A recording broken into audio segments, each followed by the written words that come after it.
This week, we continue the Soylent Green themed Masonic articles by Worshipful Brother Darin A. Lahners as he explores more about how Freemasonry is eating itself. Join us as he takes us through another scenario and doubles down on his point of view on guarding the West Gate at all costs. Then we've got an all-new Masonic Mythbusters from Worshipful Brother Patrick Day. You've all heard the rumors about Texas and a lodge on the moon? Well, kinda, sorta, maybe? Well, let's let Patrick close the book on this one. All this and more. Stay tuned. Welcome back to Whence Came You, a Masonic podcast featuring research papers and discussions related to Freemasonry. Here's your host, Brother Robert Johnson. Welcome back to the show. This is episode number 637. I hope you enjoyed last week's program. We'll be continuing the theme this week, reading Darin A. Lahners' follow-up piece, as we mentioned at the top of the show. First and foremost, I'd like to thank our producers, fellows, contributors, and legacy partners of the WCY podcast. Without you, we cannot make this show, and it's all thanks to you that we continue to be able to evolve the program into better versions of itself over time. If you are a listener and you've been thinking, hey, how can I help support? This is your shot.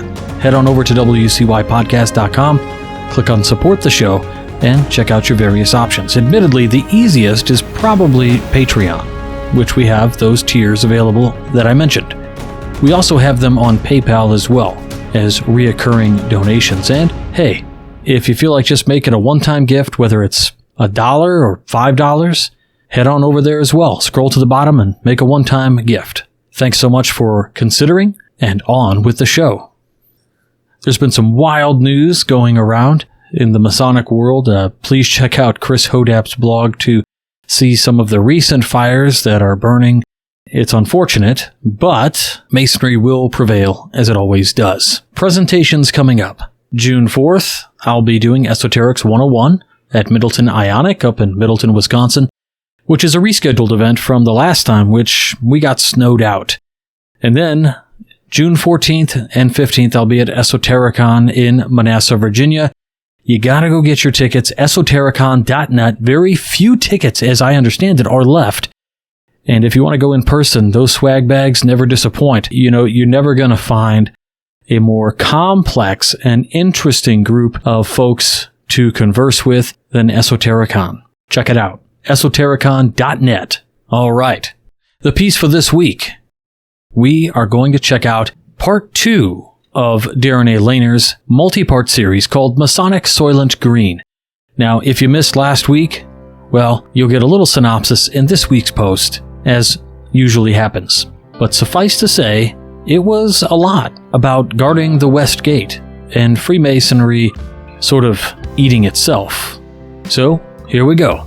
In my last article, I gave a brief summary of the movie Soylent Green and how, in not requiring background checks for incoming members as well as current membership, we are potentially unsuspectingly eating ourselves. Examples: in our quest for membership numbers, many Grand Lodges are not requiring lodges to do due diligence in vetting our current or potential membership. You can find that article at this web address. I received some criticism for my hardline stance, so I'd like to reply to it before I get into my next topic. I fully understand that there are some men currently in the fraternity who have committed felonies and turned their life around. However, if you've ever sat through Grand Lodge proceedings, you know that the legislation that passes has to be simple in language and easily enforceable. So while I agree with the sentiment regarding the fact that many men who are felons join and give back to their communities through charitable works, I also must balance that with the idea that ranking past criminal offenses in terms of severity automatically makes any amendment dead on arrival in terms of a vote at Grand Lodge communications. So I would err on the side of caution in regards to any felony. It is easier to write legislation which makes a man ineligible for membership if they have a past felony conviction and/or expelling former felons in one's jurisdiction. Now, continuing on with the theme of Masonic Soylent Green, I want to discuss another scenario where Freemasonry feeds upon itself. A Masonic podcast propagates false information relating to Freemasonry, spreading conspiratorial garbage and connecting Masonic knowledge with an upcoming apocalyptic event, while another Masonic podcast spreads an idea that one must be a certain race or religion to become a member. Podcast 1 host starts a public feud with podcast host 2. Host number 1 enlists black magic to aid him by placing hexes on host number 2 because host number 1 believes that host number 2 conspired to get host number 1 suspended for unmasonic behavior. Both hosts are popular and have a strong following. Soon battle lines are drawn and a follower of host 2 threatens host 1's life and or the life of host 1's family. Host 1 retaliates against host 2 by urging his fans to harm host 2, and a deranged fan of host 1 shoots host 2 when they are speaking at the fan's mother lodge. Host 2 dies from his wounds. Again, while fantastical, I do think that all or some of the above is possible. In the above case, I think both hosts are equally wrong in spreading false information in their podcasts. I have a difficult time with for-profit Freemasonry in social media. Don't get me wrong, there's a huge difference between having followers sponsor podcasts or other social media outlets via Patreon and those outlets which use their followers as a revenue stream, especially when they're getting followers and advertisement income by spreading falsehoods when one of our core tenets is truth. In the above example, both podcast hosts are guilty of spreading blatantly false information. While I believe in freedom of speech, I think in the above scenario both hosts failed to realize that they are essentially selling Freemasonry as a brand, and as such, they should be held accountable by their Grand Lodges when they are selling a false bill of goods. Unfortunately, the perpetuation of the myth that the quantity of members matters more than the quality of membership usually prevails. And if the podcasters in my example are bringing in lots of members, they might be protected by their jurisdictions. Let's face it, we live in a society, currently, where truth is in the eye of the beholder. I can pick any story currently making the rounds in the news media and go to different media outlets and get different versions of the same story which support my bias. Add into the mix conspiracy theories which blur the lines of truth further. Compile this with the large amount of our population who are dealing with undiagnosed mental illness, and it's a recipe for disaster as reflected in how the above scenario plays out. Gone are the days where magical battles would take place between opposing members and secret societies, and today violence or threats of violence is unfortunately the answer to disagreements. At this point, Darin posts a link so that you can read about one such magical battle between one Aleister Crowley and William Butler Yeats. Check it out. Continuing on, Masons aren't going to always agree with each other, which is why we have forums which allow every member a voice and a vote in a lodge setting. We also have a tenet of brotherly love, which should allow all Freemasons to respectively disagree with each other. When it comes to those topics, we forbid discussion of in lodge. In most dire situations, we have a system of judiciary resolution in the form of Masonic trials, when the misunderstanding cannot be resolved through the liberal application of the trowel of brotherly love. There should never be any disagreement between brothers which should dissolve into violence between those brothers, which violates one of the clauses of the Master Mason's obligation in my jurisdiction. It seems that society is siloed to the point where one believes that their beliefs are superior and others' beliefs are inferior. We must also continue to be vigilant to keep these incendiary topics outside of our fraternity, and we also must be courageous enough to whisper wise counsel when appropriate, especially in cases where the harmony of one's lodge is threatened. Furthermore, ideals of racial and/or religious superiority have no place in Masonry, and if that is something that you truly believe, you should not be a Freemason. This is also why we must continue to press for Masonic education in our lodges, so that we can teach the foundation of critical thought, the 7 liberal arts and sciences, to all of our membership. Darin A. Lahners. Well, there you have this extended piece of the puzzle. What's interesting about the scenario that Darin has posed here in this particular piece is everything up to the bit where one of them is suspended for unmasonic behavior actually happened. Yep, that happened for real. We know who they are, we know the brothers, it already happened. And before you say, well, we're still here, this just happened. And as this thing makes the rounds, people are going to know. And it's a real bummer. So there's that. I still take my own stance on the idea of background checks. I would absolutely run background checks on every existing member. And I would take those and I would forward background checks that contained felonies or any crimes that showed up. I would forward them to the member who they belong to. And that would be the end of that, I think. I also would then still enact a system whereby a background check of the criminal variety would be put against anybody looking to be initiated or petitioning a Masonic lodge. And I think I like just the term giving a background check for any petitioner of any lodge because this encompasses even those petitioning for a plural membership. I think there's also room for background checks to be performed when there are lodge mergers as well. Large organizations can get insane discounts on this kind of thing, just like large corporations do. And I'm fairly certain there are corporations that employ more people than are Freemasons in the United States in our Mailcraft regular system. So there's that. Let's get into this next piece, one you may have been waiting for. Patrick Day has a new Masonic Mythbusters, and it's out of this world. In a digital landscape filled with historical inaccuracy, out-of-context quotes on memes and sound bites, there is an epidemic of fraternal occult, mythological, and historical misinformation. It's time to set the record straight.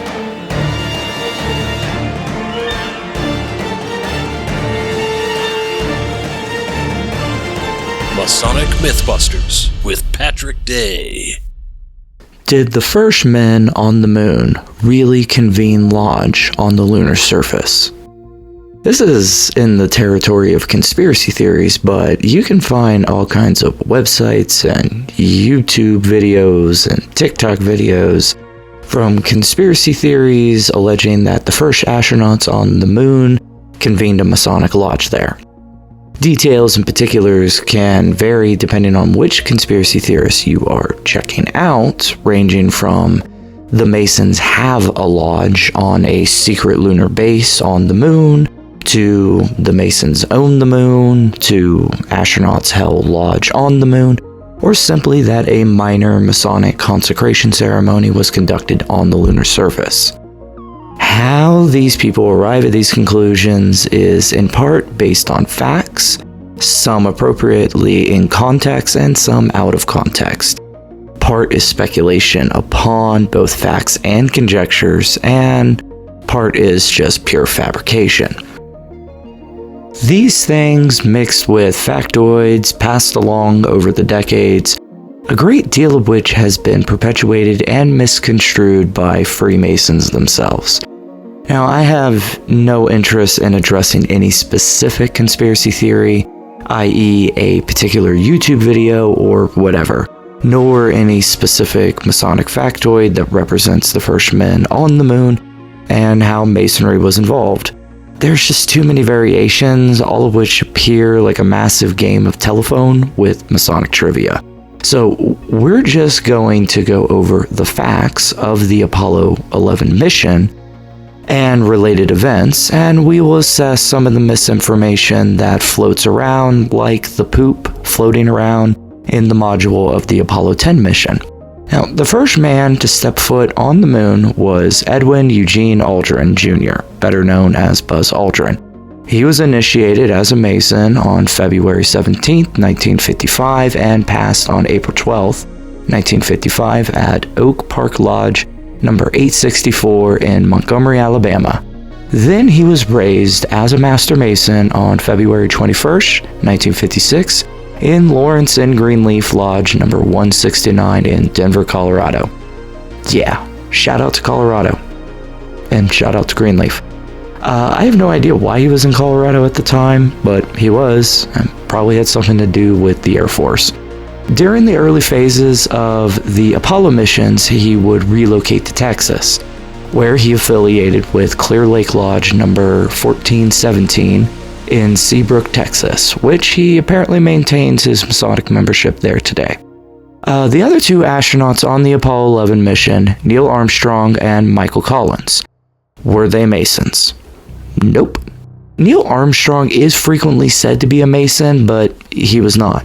That's just what it is. Now, his father, Stephen Armstrong, he was a Mason, but not Neil Armstrong.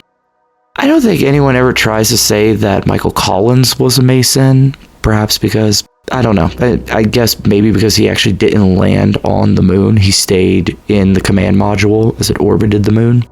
So, to hold lodge from time immemorial, 3 Master Masons are required to be present, and I guess you need a Tyler. But I guess if you're landing on the frickin' moon, you probably don't need a Tyler, because, I mean, you're in the most remote place humans have ever ventured, the moon. There would surely be no Cowans or eavesdroppers around because it's the moon. It's that old adage about remoteness. You might as well be on the moon. However, not all 3 men landed on the moon because, like I said, Collins stayed in the command module as it continued to orbit the moon, while Armstrong and Aldrin went down to the lunar surface in the lunar module. So, there were 2 guys on the moon. Not enough to legally hold lodge. Further, you have a non-initiate in the lunar module, Neil Armstrong. So, even if Aldrin was, I don't know, given special dispensation to hold lodge by himself, you know what? That whole concept just doesn't make sense. A lodge is a gathering of Masons. That's its definition. 1 Mason is just a Mason, not a lodge. 2 Masons are a conspiracy, and 3, you now have a lodge. So there could be no lodge being held on the moon because they didn't have a quorum, and they had non-initiates. Now, prior to Aldrin's departure for the moon, he was granted special deputation by Grandmaster J. Guy Smith of the Crown Ltd, Texas. Granted that Aldrin would successfully land on the moon, would apparently give the Crown Ltd, Texas territorial Masonic jurisdiction over the moon. Supposedly. Now, let me be clear, that is not necessarily the explicit opinion or claim of the Crown Ltd, Texas that they own the moon. That statement seems to stem from others misconstruing that the Crown Ltd, Texas formed a Masonic jurisdiction on the moon. From the official verbiage from the Crown Ltd, Texas, the wording is a bit vague, but it does sound kind of like they claim Masonic jurisdiction of the moon as theirs, but that's just not really enforceable. I also have to question the authority Texas has over the moon as their Masonic jurisdiction, if such really is their claim. The Crown Ltd, Texas has sovereign jurisdiction over the state of Texas. It is common that in an area in which no Grand Lodge holds any sovereignty, any other Grand Lodge may charter lodges there without jurisdictional dispute. The Grand Lodge of Massachusetts was formed from lodges chartered by Scotland, Ireland, England, both the ancients and the moderns, the Grand Lodge of New York as well, etc. So, as long as a Grand Lodge does not have strict and sole sovereignty of a territory, and that sovereignty being recognized by other Grand Lodges, then really any Grand Lodge can charter lodges in that area. So the Crown Ltd, Texas can claim the moon is theirs, but it's not. They would charter Tranquility Lodge number 2000, named after the Sea of Tranquility, the area of the moon where the Apollo 11 lunar module landed. But they do not have a physical lodge there. Therefore, another Grand Lodge, perhaps say the Grand Lodge of India, since that country just recently landed a rover on the moon, they could charter a lodge on the moon, and all Texas could do is say boo. Furthermore, no country actually owns the moon. That's per the 1967 Outer Space Treaty. in which no country owns the moon and that it is open to countries to explore. So just because the United States is the only country to have a man on the moon does not give the Grand Lodge of Texas any special jurisdiction. Lastly, if Tranquility Lodge actually forms and takes physical residence on the moon instead of in Plano, Texas, and let's say India forms a lodge that physically meets on the moon, and let's say Japan or Russia or China does the same thing, since all are also trying to land modules on the moon as well, and they all have grand lodges that can charter lodges in open jurisdictions. Those three lodges could then form their own Grand Lodge, and I guess it would be the Grand Lodge of the Moon. That's how this works. All I'm saying is that Texas holds no special jurisdiction over the moon. All those technicalities out of the way, I will say that what Texas did bears an optimism we just don't have anymore. How wonderful was it that in 1969, for them to look into the future and say to themselves, we will have permanent residence on the moon within a few decades, and Masonry should be there. You know, in 1903, the Wright brothers made their first flight at Kitty Hawk in the Outer Banks of North Carolina. In 1957, Russia put Sputnik 1 into orbit. 1961, Russia puts 2 men into space. NASA was formed in 1958, and in 1968, they achieved the first manned mission to orbit the moon. And the following year, we landed a man on the f***ing moon. It's just incredible how quickly all this happened. And Texas is home to Houston, where the Apollo missions were launched. The Grand Lodge of Texas had a vision towards the future, a hope and optimism that is admirable and wondrous, something no one really quite had yet. And they said, let's charter a lodge for the moon. Let's create special deputation of the Grand Master for representation of Masonry on the moon. And let's create a territorial Masonic jurisdiction on the moon. They did this because they had a vision that included Freemasonry in space. While I may question the validity and enforcement of their jurisdiction of the moon, mostly on technicalities, I will always take my hat off and admire the grand vision they had for the future of mankind and Masonry as it pertains to space exploration. I mean, it makes past Grand Master J. Guy Smith one savvy and visionary man and Mason, and Buzz Aldrin helped make that happen. Not only was Aldrin a 33rd degree Mason, in 1969 he was made a 33rd degree Mason, but he was given a Scottish Rite flag to carry with him to space. So even the Scottish Rite of Texas understood how monumentous this mission was, how instrumental Aldrin would be, and they wanted in on it as well. All that said, where does the idea that a lodge was even held on the moon? I think it stems from a moment that Brother Aldrin had for himself, in which he asked for a moment of radio silence, during which time he recited a bit of scripture for himself. Now, Buzz Aldrin was a very religious man. There's an iconic photo of Aldrin, Armstrong, and Collins in the module just before launch, in which Collins and Armstrong are inspecting the instruments and meters, and you can see Aldrin, his eyes closed and his hands folded in prayer. He was an elder at Webster Presbyterian Church in Houston. The moment where Aldrin recites some scripture to himself during a moment of radio silence, it was a coordinated moment. Now, this comes about because after the Apollo 8 mission, the atheist Madeline Murray O'Hare sued NASA over the recitation of Genesis 1, which was a planned program by the organization, backed by government funding, which she constituted as a violation of the separation of church and state. The separation of church and state as interpreted by Thomas Jefferson in the First Amendment. NASA wanted to avoid this kind of thing, even though the case was dismissed by the U.S. Supreme Court.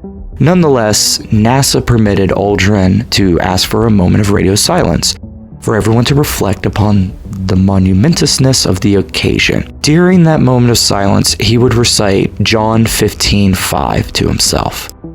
I am the vine, You are the branches. Whoever remains in me, and I in him, will bear much fruit, for you can do nothing without me." This was something he scrawled on a piece of note card he brought with him. Then he would open a plastic container that held bread and wine, and he gave himself communion. Now, this was timed as best as possible to be at the same time that his church would be holding communion. And his church, in solidarity with him and the other brave men on the Apollo mission, they would recite Psalm 8 while they held communion. This church still does this every July 20th to this day, as far as I understand, to commemorate this beautiful moment. Now, obviously, no lawsuit could be made against NASA for this. Aldrin simply called for a moment of silence, and the communion he held for himself was personal and strictly for himself. I suppose maybe you could have heard him eat bread and pour wine, which actually he would later comment how beautiful it was to watch the wine slosh around with 1/8 of the Earth's gravity. But this was not publicized or religious endorsement. It was just Aldrin exercising his First Amendment right to freely practice his religion as he pleases, which just so happened to be while he was on the frickin' moon. This is where I think the confusion occurs. Genesis 1 is significant to Freemasons, but it was not recited by anyone on the Apollo 11 mission. It was recited during Apollo 8 mission, which was a publicity nightmare.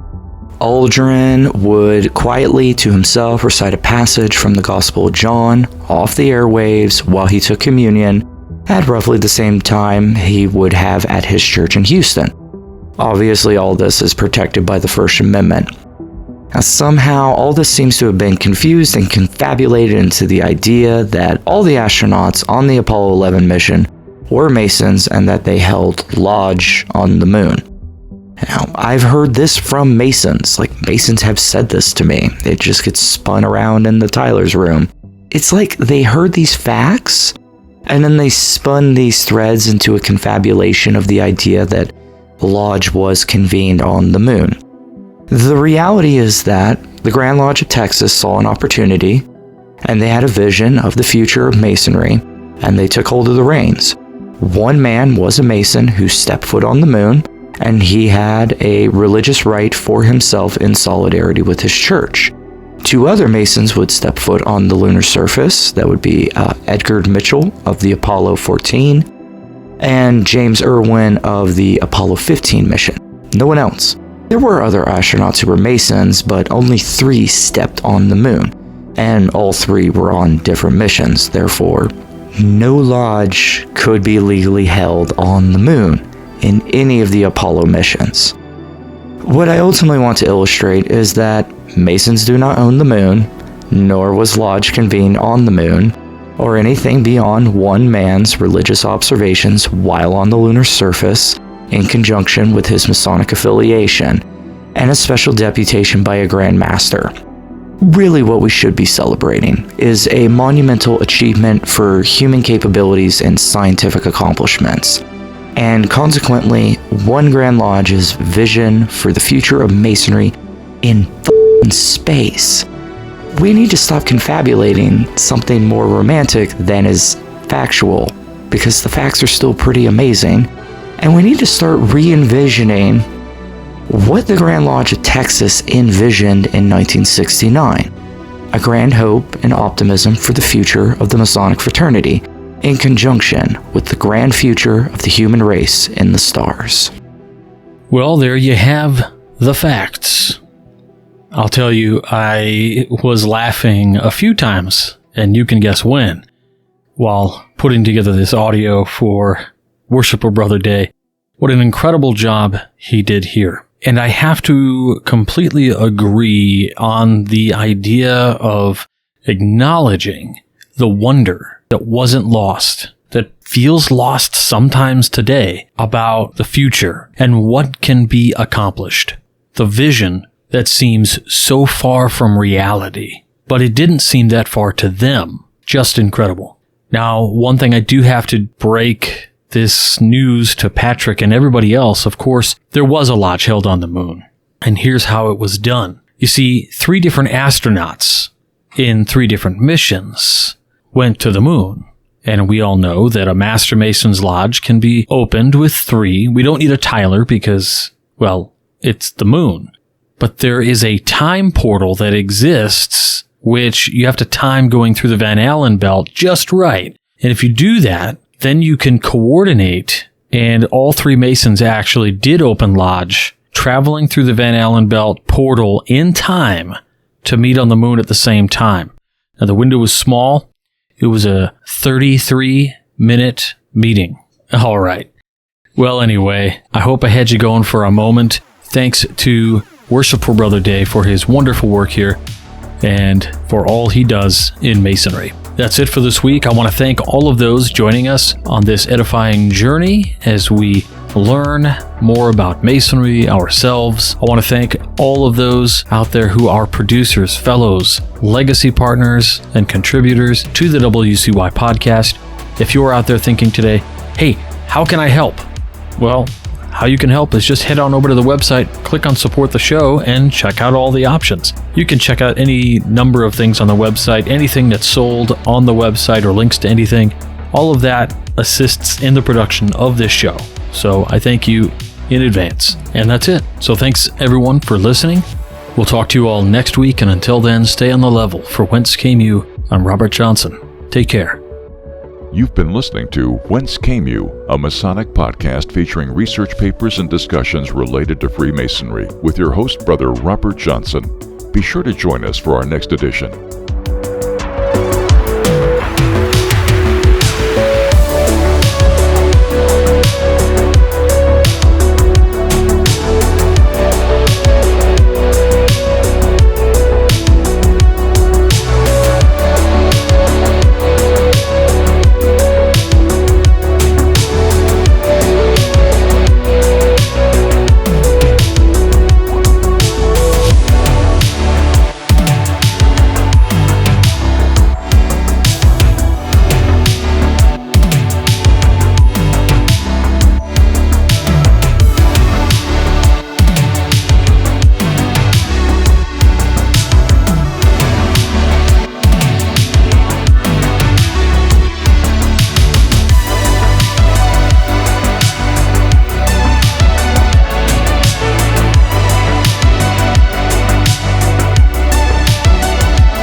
WCY Media.